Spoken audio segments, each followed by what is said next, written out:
dear students. It's a privilege and honor to be here with you, Vice Chancellor. We were talking, I would say, some years after my visit here. I'm sorry I couldn't come earlier, but this year we made it. And I bring best regards from Austria, from the Austrian Cultural Forum to you. It's always great to see a vibrant community learning and trying to find out what happened before. We visited the Hornbill Festival and it's exactly as you said. There is a lot of music and colors and a lot of impressions, but to go deeper into the matter, I think you should visit the museum. So my idea would be to make a shuttle bus to the Museum of Naga Culture and the Hornbill Festival. So the people should visit it. It's a long drive, it's half an hour minimum. When there's no traffic, when there's traffic, it's maybe an hour or more, but it's worth it. So really you should try to find a solution. I don't know who can do that. Maybe the tourism board, or some other institution, maybe a sponsor could do that, maybe Toyota was there as a sponsor, as well some others, so they could really make these shuttles working, and this would bring the people much closer to your culture, because you have a director there, she's very much engaged, for sure you know her, and she told me some stories, really it was amazing for me, and I saw some artifacts, bronze, made of bronze, and I saw the same style in Benin, in Africa, in Nigeria. I surfed in Nigeria and there I saw the same style, the making but also the appearance. How these heads and the eyes, lids were made from these artists, and I think there is some kind of relation. We should a little bit work on that. So it's really great that you have formed this university here. I would like to congratulate you for that. This is really important because we see that we in Austria we are relying a lot of our old collections, which we have acquired over hundreds of years. As Austria was an empire with about 65 million and now we are only 9. And so there were so many presents made to the emperor. Also some expeditions were made to collect them, but we never had colonies. So the things were acquired via trade or in some expeditions scientifically and then bought by the people. And they are in Vienna, and as you said, there are artifacts from Nagaland in the Weltmuseum. This is the World Museum. They do frequently exhibitions, and you can also see that on the internet. There is a link, and you can see your artifacts on internet. What is there? And also I invite you then to come and to visit Vienna to see that this is not only a museum. There are so many museums and music opportunities, opera, and you can also join the universities. Our universities are very open for students, also from here. And it's not required to know German, there's many courses also only in English. So it's also possible to study in English, but it would be nice to start also German institutes here. This would be good. I don't know if it's existing in Nagaland, German teaching units, or I don't know. We could bring that from Austria, it's called ÖSD, Österreichisches Sprachdiplom. And it would be a start, maybe also within the university. Let's see if we could find somebody who can teach. It's teachers, this is the most biggest task, to find teachers to really educate the youth here, but I think it was a good starting point because you educate here in nursing, and we need a lot of nurses because we are an aging society in Austria. So we have so many people going out of pension, and they need them later on in about 10-15 years. They would need nurses a lot, and we don't have enough because our population is not ready and they are not working in that field anymore, so we would really attract these people. So if they know German, this is a wonderful opportunity for them. But let me come back to Naga.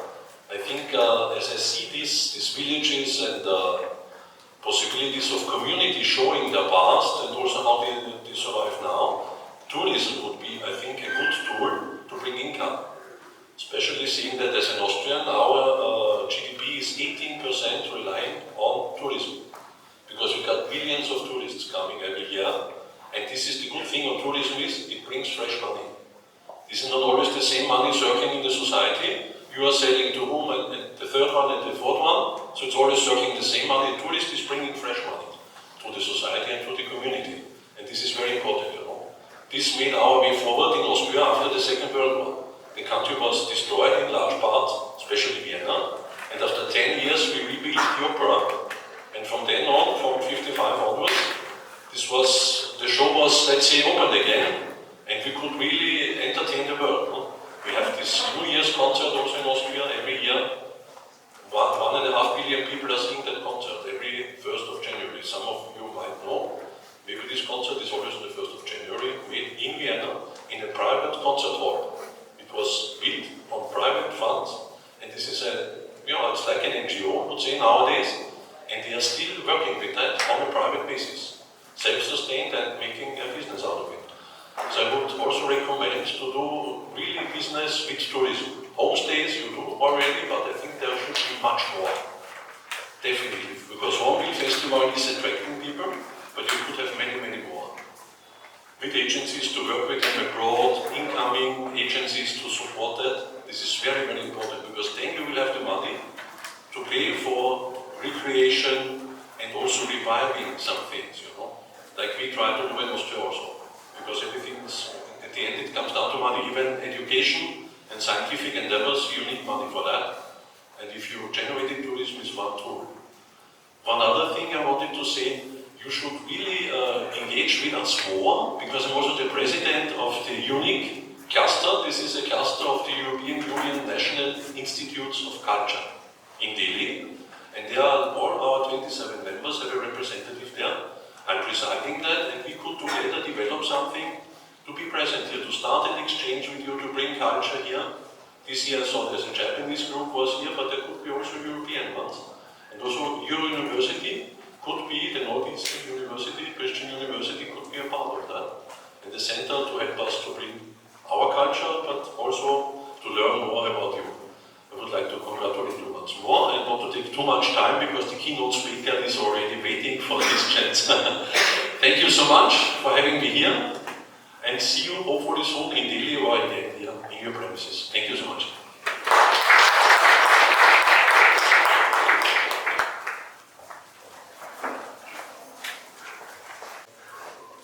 Very honored to be here again to break the culture of VIPs in Nagaland.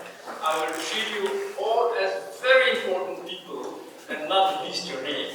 In Hornbill Festival, they recite the VIP's name for 1 hour, and the foreigners come and say, we have not come to listen to the name of the VIP, we have come to listen to your culture.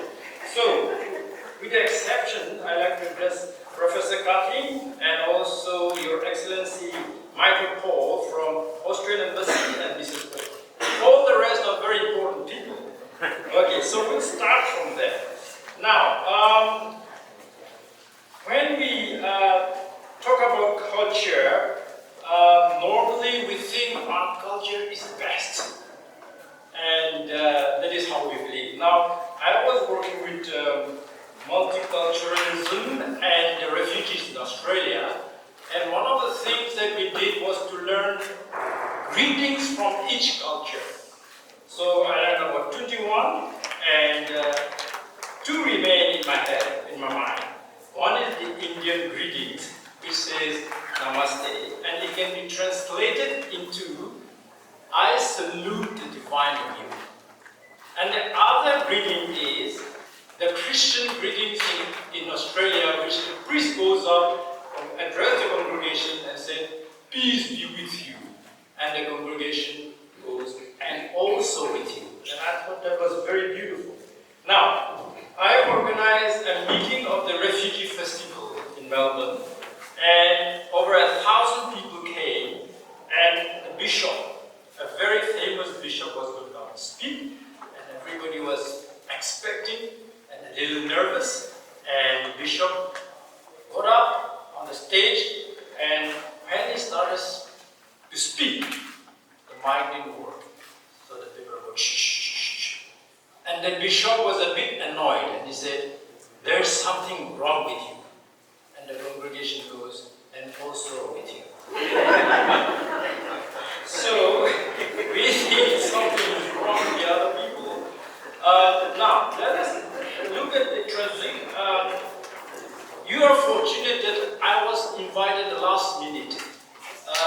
Probably somebody pulled out. But if you had invited earlier, I would have prepared an academic paper and read it out, and it would have been very boring.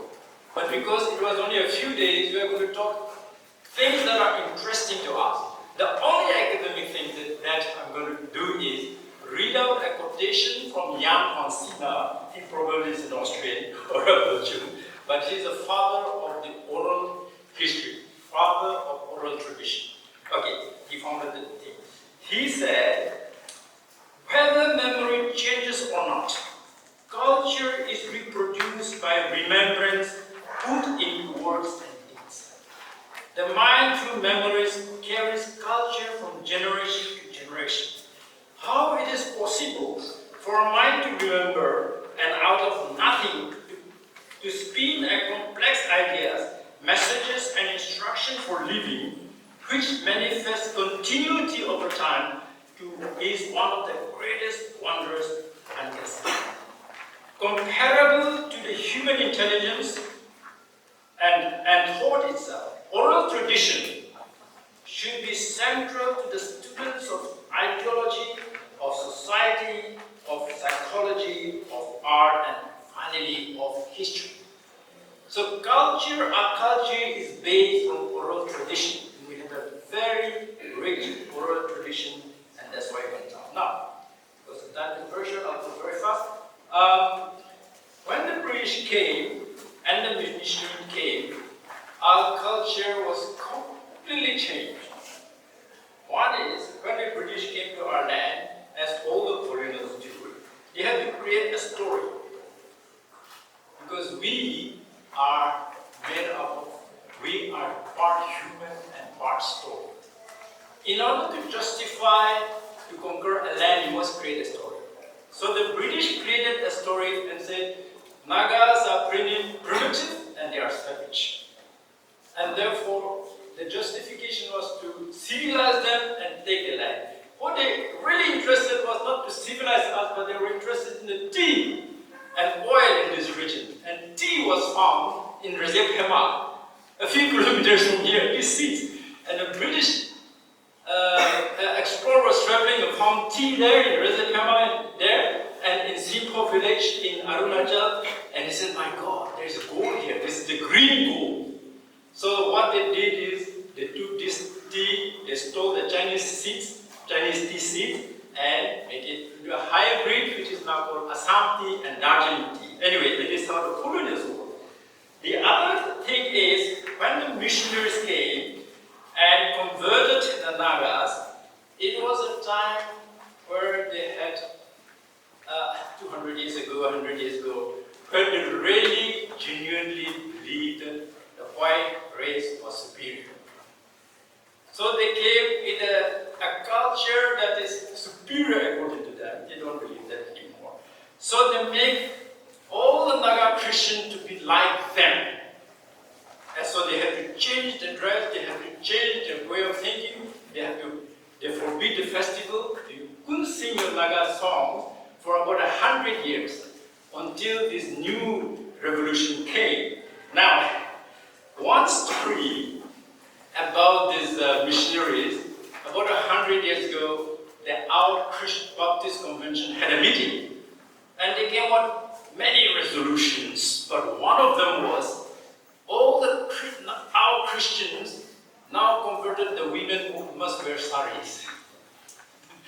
There's a joke, come on laugh. And the men must wear short. Now, sari has nothing to do with the Bible or going to heaven, by the way. But one of the first missionaries to our country was an Assamese. And his wife was wearing sari. So they thought to become a Christian was to wear saris. And nowadays they actually laugh. And the theologians now make a comparison about it. But that is how things work. Now, when that happened, something very spiritual, very special, very spiritual died.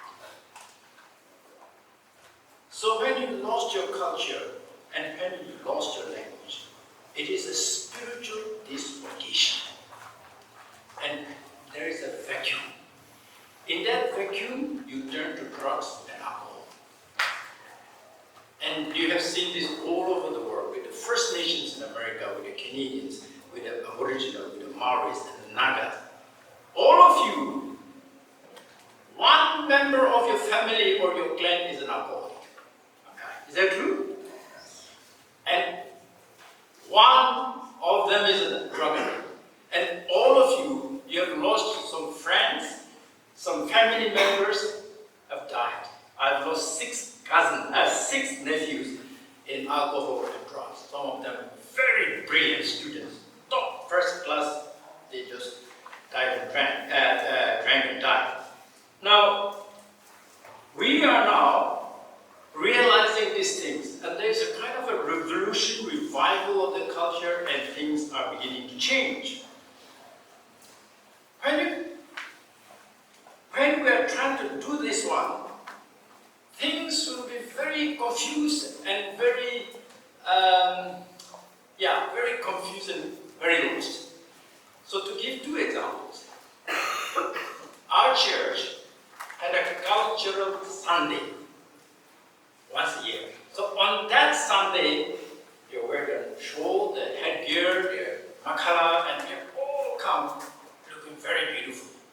And the pastor said, "Oh my God, you look so beautiful today. I wish we had cultural Sunday every day, every Sunday." What did we not realize is that culture that we were wearing, makala or whatever, is only 1% of the culture. The true culture is a living culture. So the culture comes from a Latin called "cola," which means to cultivate, to grow. So culture is a living thing. It's not something that you do once a year. Okay? So what they did not realize is they come to church every Sunday, 3 times on Sunday, 3 times a week, and they pray very loud because the Baptist think God is deaf. So they pray very loud. The louder, the better. And they do it every Sunday, and that is part of the culture. They did not realize that that is now their culture. Coming to church every Sunday, praying very loud is part of the culture, not just wearing a shawl once a year.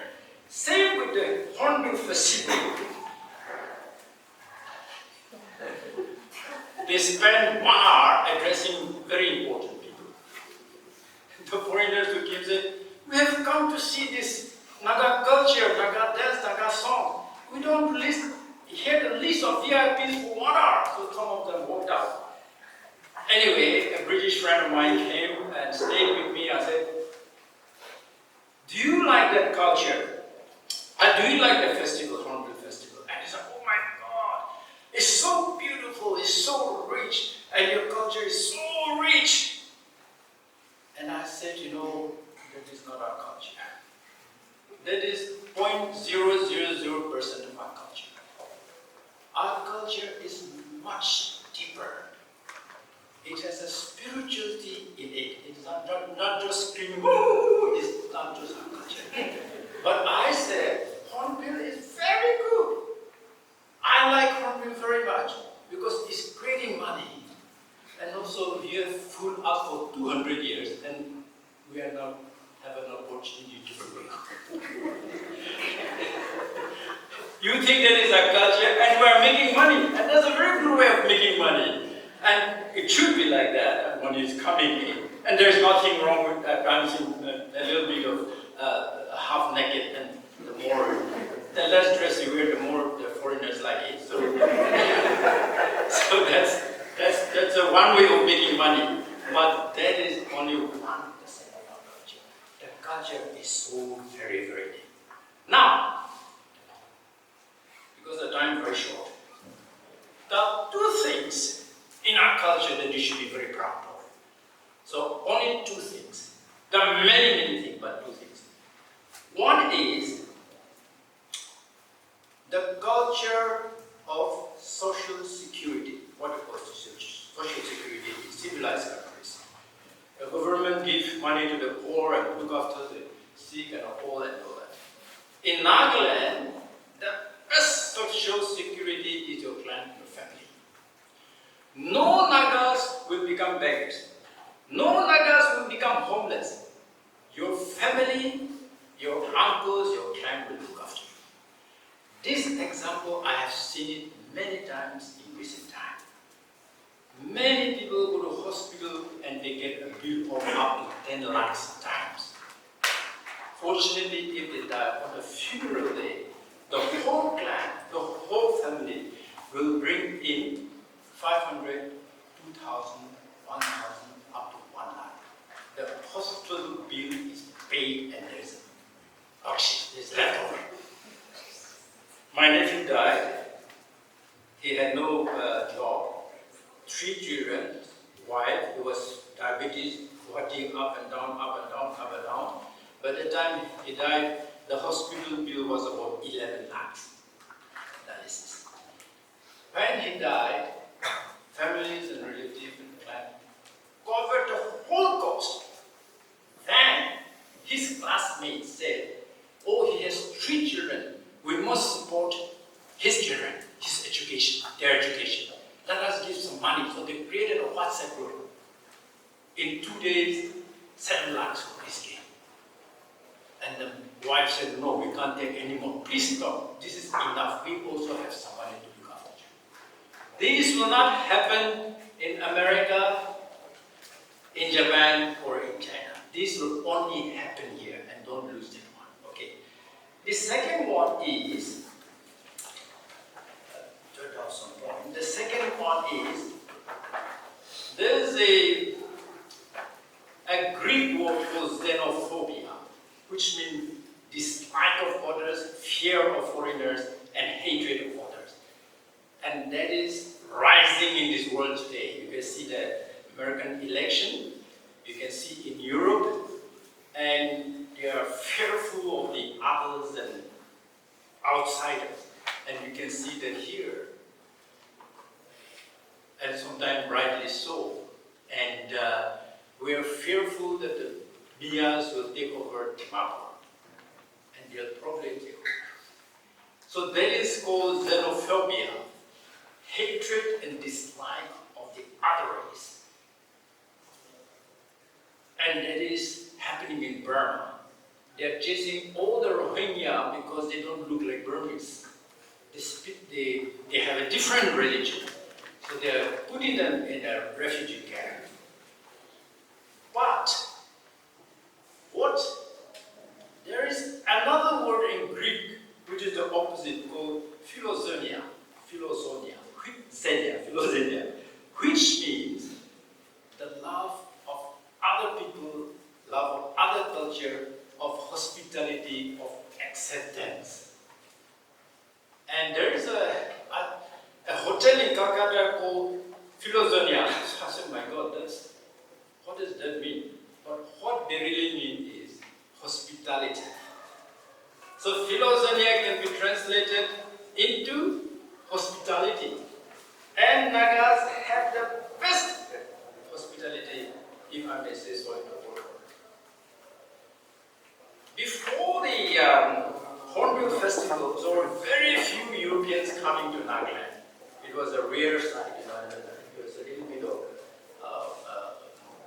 auspicious to see a white man in Kohima and around the town. You know what the villagers used to do? They used to go out and pull them in and bring them home and feed them and give them food, tell them to stay. Unfortunately, Hornbill has spoiled that culture, so now they bring in to break for them to stay, get a money called homestay. But when foreigners come, a few years ago, my wife brought 5 Australians for teachers training to go to school different. All of them ended up with 5 shows, 6 shows. Have you heard when they give them a show? Now, if you go to the UK, they're not going to give you an English suit, by the way. They'll probably look at it very strangely, what is this foreigners doing here? But our culture is different, and that you must be proud of that. And I'm so glad that we got all these things this morning, because everywhere I go, I get a scarf, and I collect it and I give it back to others. But my brief talk is, let us not become xenophobic, but let us be philoxenian and show our hospitality